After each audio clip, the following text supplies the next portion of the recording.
Jaguar GR3 on Metalstorm review, great weapons and armor, but not so maneuverable. March 2025. The Jaguar GR3 is very similar to the MiG-23 in it is also fast, but also not very maneuverable. However, it unfortunately does not accelerate as fast as the MiG-23. One thing I noticed about flying it is how difficult it is to keep the turn rate indicator or TRI at its yellow setting when turning in a fight. I am not sure why. I think it's because its engines are just too weak to help the aircraft keep it there, even when constantly using the afterburners. So after a while, I just gave up monitoring the TRI as closely as I do with other aircraft and just focused on using my afterburners when I turn. Which is how I played when I started playing the game. But I did notice that the TRI arrow does keep close to the rectangle, indicating that you will be able to keep it at around 80 to 90% of your optimal speed and turn most of the time. So at near optimum, but just not at optimum.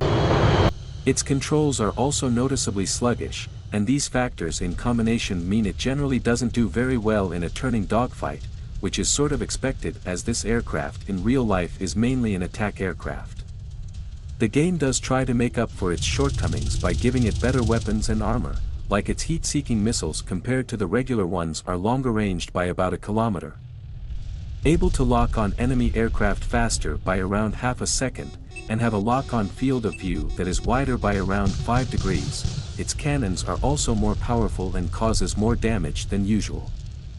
The aircraft also has great durability, and an armor which reduces the effects of cannon fire against it by 64%.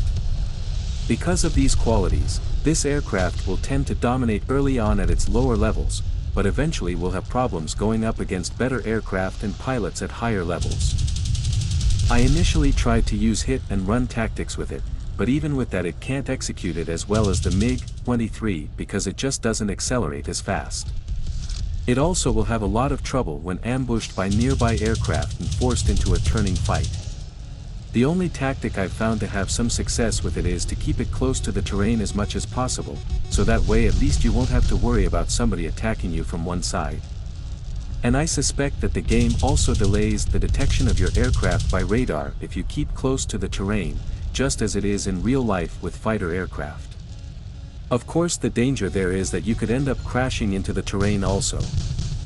I also ended up using a lot of tricks to keep the aircraft alive, like putting the nose down to gain speed as much as possible. This is very useful in certain situations, like when trying to close the distance more quickly with enemy aircraft equipped with medium or long